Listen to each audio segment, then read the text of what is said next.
Yaku is a young migrant who journeyed to France from Ivory Coast in January 2022 with a dream of becoming an accountant.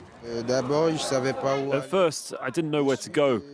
Then I saw a man with the same skin color as me, an African man. He asked me for my age. I said I was under 18, and he told me to go to the Red Cross. Yaku says he is 16 years old, but he has no papers to prove it. To be recognized as a minor, he would need to pass a social assessment with the regional authorities. In the meantime, the French Red Cross has put him in a hotel for 3 days. They asked me questions. I answered. I was told to go to a hotel and to come back for the results. This interview with social services is a crucial step because that 1-hour meeting will shape the course of Yaku's future. If the local authorities determine he is under 18, he will be taken into the care of social services. If not, he will be left to fend for himself. They told me that they didn't consider me as a minor, that I needed to make an appeal with my papers. But I travelled across the Mediterranean without any papers. The next step for Yaku to access his rights as a minor is to appeal to a juvenile court judge, a tough and lengthy process during which countless young migrants end up in the street. Yaku himself has been living in this camp in the northeast of the French capital since mid-January. Some 120 people sleep in this tunnel every night, nearly 80 of which are unaccompanied foreign minors. Yasmin is one of the volunteers providing them with social, medical and legal advice. They are neither minors nor adults, so we call them the in-betweens. They are in a grey area as far as justice is concerned. Therefore, they end up isolated. Only the lucky ones sleep in hotels thanks to the help of associations. Mohamed, who says he is 16, arrived in France from Guinea in August 2021. He has been lodged in a hotel in La Défense since September 2021 and is currently appealing to be granted minor status. It's temporary, so it's important that I don't think it could be permanent. I think about my appeal all the time, and whether, God willing, it will go well or not. If it doesn't, I don't know what I'll do. I worry about it because I know that when I was living in the street, it was very hard. I'd find places to get a wash, but not every day. And cleaning my clothes was a problem too.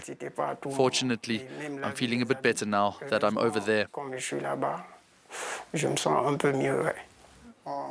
The street is a rough new life for most of those young migrants. Some develop mental disorders along their journey to France. They suffer from anxiety and post-traumatic stress. As a result, life in community shelters or hotels often becomes a tough ordeal. They can be up to 7 in a room. It depends on the hotel, of course. But if someone has sleeping disorders and nightmares and does not feel well, has lost confidence in others because he suffered torture or abuse, and is always in a large group with people he did not choose, that can be a real source of tension. Some of these hotels housing young isolated migrants are dangerously run down and not fit for purpose. Doctors Without Borders have also condemned the lack of medical, social and educational follow-up by the state.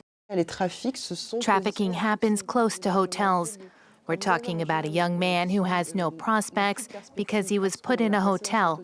He hasn't seen his social worker and has amassed debt from his journey or wants to work to provide for his family back home. If we don't help with any of those things, unscrupulous people could take advantage of him. We've backed that youth into a corner. In February 2022, French lawmakers passed a new law on children's protection, which stipulates that by 2024, unaccompanied foreign minors who are in the care of social services will no longer sleep in hotels. The bill does not include those on appeal. Bénédicte Pétel, French MP, worked on this law for several years. If we forbid hotel stays overnight, there is a risk of children being cast out onto the streets. This is why we have decided on a transitional period of 2 months for 2 years. I'm well aware that this is not the best option. I've been in hotels. I've seen the conditions children live in. These conditions are not ideal, not acceptable even. But sometimes you have to give time to the regional authorities to find solutions. Associations have been championing building centres solely dedicated to unaccompanied foreign minors on appeal, like the shelter Émile Zola in Paris that was built by the City Council in December 2020. It houses 40 men at its maximum capacity, an insufficient number as NGOs estimate that some 3,000 isolated minors sleep on the street every night.